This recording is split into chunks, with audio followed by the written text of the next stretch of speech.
Hello and welcome to our latest Insider interview. Today in the studio I'm joined by Rebecca Maclean, co-fund manager of the Dunedin Income Growth Investment Trust. Rebecca, thank you for your time today. It's a pleasure to be here. So Rebecca, could you firstly explain how the investment trust invests, predominantly focused on the UK, and the aim is for delivering both income growth and also capital growth. So how do you achieve those objectives?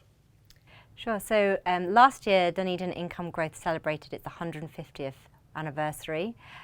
So it's been around for a long time. But whilst the underlying assets have changed from that time, when it started, it was investing in the emerging markets of the United States. But now, as you say, we are investing in the UK and in European companies. So I co-manage the portfolio with Ben Ritchie. And the objective is consistent, it remains the same, which is to deliver an attractive total return and a growing dividend to shareholders of the trust. So there are sort of four principles. The first is that we're looking to build a concentrated portfolio of our best ideas. So we currently have 36 holdings in the portfolio. We're looking for an attractive total return. So we're not just buying high-yielding companies. We're looking for companies that we think can deliver dividends growth and also capital growth too. And we do this by investing in quality companies. We are looking for resilient income too. So we're looking for companies where their dividends aren't necessarily linked to an economic cycle or commodity prices. And finally, we have a sustainable investing approach too, which does make the trust differentiated in the market. And how do you strike the right balance between both delivering growth and income? I noticed among your top 20 investments, there's Games Workshop. It does pay a dividend, but some investors would associate that as being more of a growth stock. So do you have some exposure to growth companies with low dividend yields? Or in some cases, they don't pay dividends? Yeah, I mean, it's an interesting example. So we are looking for an attractive total return. And we think the best way to do that is to invest in companies which are high quality and sustainable, which we think can grow through the cycle. So Games Workshop is a good example. So it's a 3 billion market cap company. It has grown its dividend more than 20% CAGR over the last 5 years. And its dividend yield is at a premium to the market. So it is giving us those attractive qualities from an income perspective. And then from a quality perspective, it's in a very strong position. It's got a high level of IP, a strong competitive moat.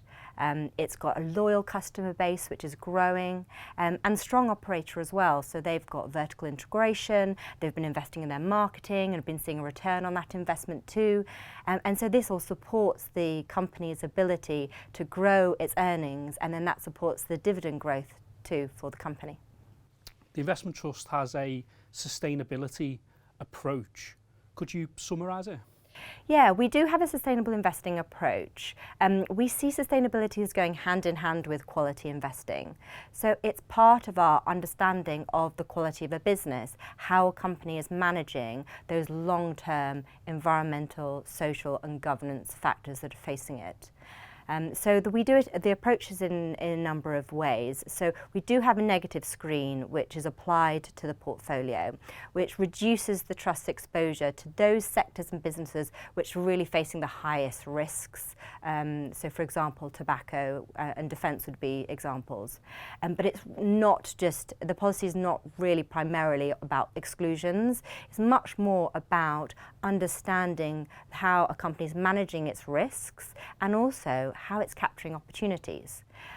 So we have a sustainable rationale for every company in the portfolio, and we look at the companies as being either leaders, and these are companies who've got best-in-class operational practices when it comes to managing environmental, social governance factors, or they have products and services which address some of the most pressing societal or environmental challenges that we see.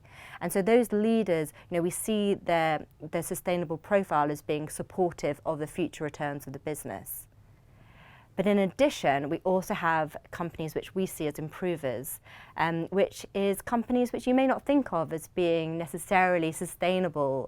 They won't be in those sustainable funds, which most sustainable funds, but we think that through our analysis of the company's performance and their improvement, we think they've got positive momentum when it comes to managing these issues, and that over time they can be seen as future leaders. Could you give us an example of a company that fits into that category?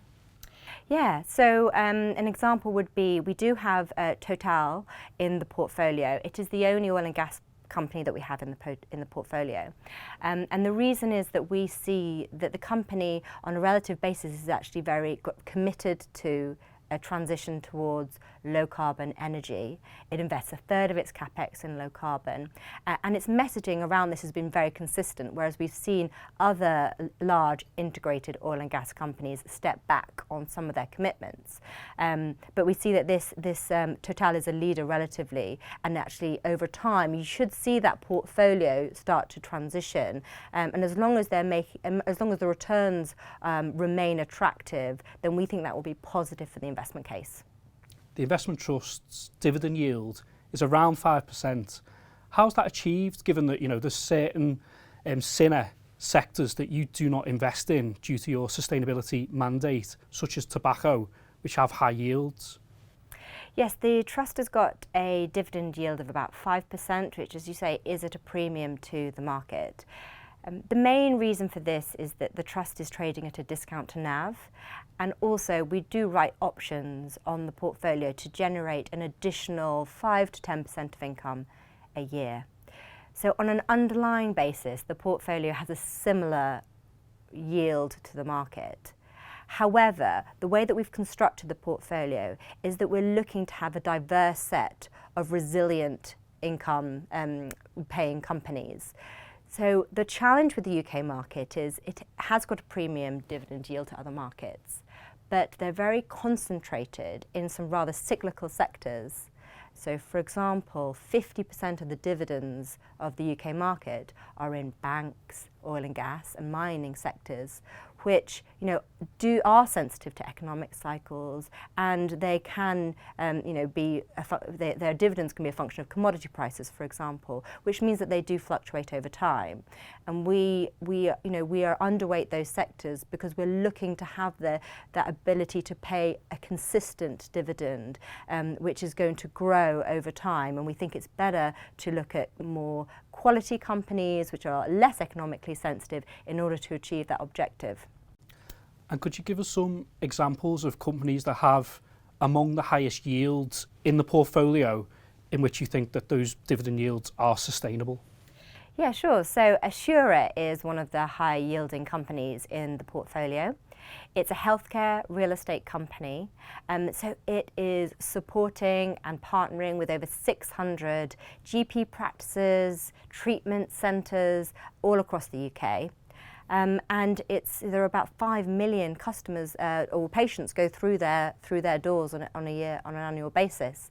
So they really are sort of integral to society and supporting the NHS, which we know requires investment and expansion and sort of being updated too.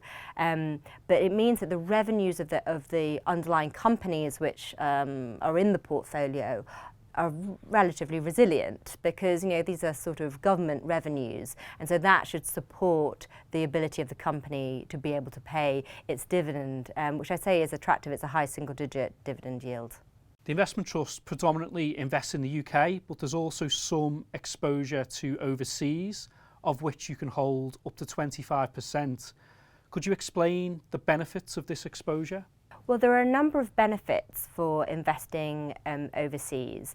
On the one hand, it expands our opportunity set. So it more than triples the number of companies which we're going to be looking at to be able to select those companies which we feel have got the sufficient sort of quality characteristics, the sustainability characteristics, and indeed the dividend growth as well, which we're looking for.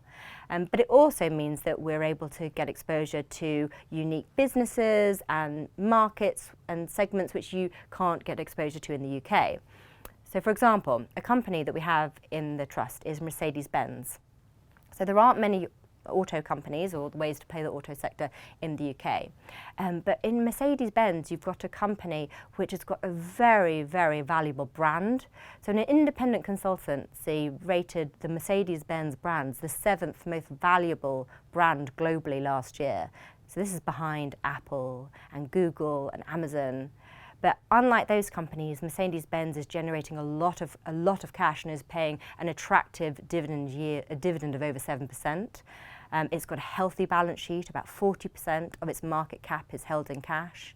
And it's been able to fund both the dividend, but also recently disclosed that it's going to be stepping up its buyback too, which will support the shareholder returns. So that's sort of from a valuation perspective, it's very attractive. And meanwhile, we're supportive of the company. It is facing a challenging backdrop currently, and there is pressure from the market. However, we are supportive that this company's strategy, which has been moved towards premium and luxury, should help the company in order to sort of navigate the challenging macro environment, because it will have superior pricing power and that brand's going to really come to the fore. And then meanwhile, from a sustainability perspective, we see this as an improver. There's a huge amount of change required in the automotive sector to move away from internal combustion engine toward electric vehicles. And so a company like Mercedes-Benz, which is generating this cash, is able to invest in that technology and the software, the innovation, the data, in order to position its fleet for that change and be a leader. So it's got some very ambitious targets in order to make that transition, and that's what we're going to be monitoring closely. As you mentioned, there's 36 stocks in the portfolio, and it's a concentrated approach. Could you give us a little bit more on why you have decided to go down that route in having a concentrated portfolio? Yes, it's a concentrated, highly active portfolio of 36 holdings. And we're looking to be differentiated from the market, and we're looking for different returns, and we're targeting attractive total shareholder returns. And the reason for this, there are many reasons. One would be there is empirical evidence which does suggest that it's the portfolio's managers' top ideas and highest conviction ideas which are more likely to outperform. And so we're concentrating our portfolio in the highest conviction names that we have. But we're also, when we're looking to add companies to the portfolio, we've, got quite a high bar for what we're looking for. So we're looking for companies which are quality. So they've got, they're in attractive industries. They've got strong competitive positions. They've got attractive financial characteristics. Their ESG profile is strong, and sensible management teams. But we're also looking for the income and also that income growth and sustainability criteria. So it's quite a high bar. So, we are trying to select those best companies and construct a diversified portfolio, but with our highest conviction names. And in terms of income growth for Dunedin Income Growth, the Trust has increased its dividend since 2011. How sustainable is the dividend going forward? And in terms of the dividend reserves, how healthy are they? Well, in fact, the Trust has either held or grown its dividend for the last 43 years. So that's an even more sort of impressive track record. And it's certainly a priority for the Trust to continue to deliver that resilient and growing income to investors. So one of the benefits of the Trust structure is that we do have these revenue reserves, which allow us to smooth some of that volatility, which we see from an income perspective on an underlying basis. So for example, during COVID, the Trust was able to grow its dividend. Meanwhile, the underlying income generation from the portfolio was down 10%, which was better than the market because the market was down 30%. So that speaks to our approach in terms of trying to look for resilient income. But the trust structure certainly does help smooth that. And we've currently got about 2/3 of an annual dividend in revenue reserves at the moment. And last year the dividend was 99% covered by earnings. And we also have a strong capital position too. So the company's in a healthy position. Rebecca, appreciate your time. Thank you for coming in. Thank you for having me. So that's it for our latest Insider interview. Please let us know what you think. You can comment, like and subscribe, and hopefully I'll see you again next time.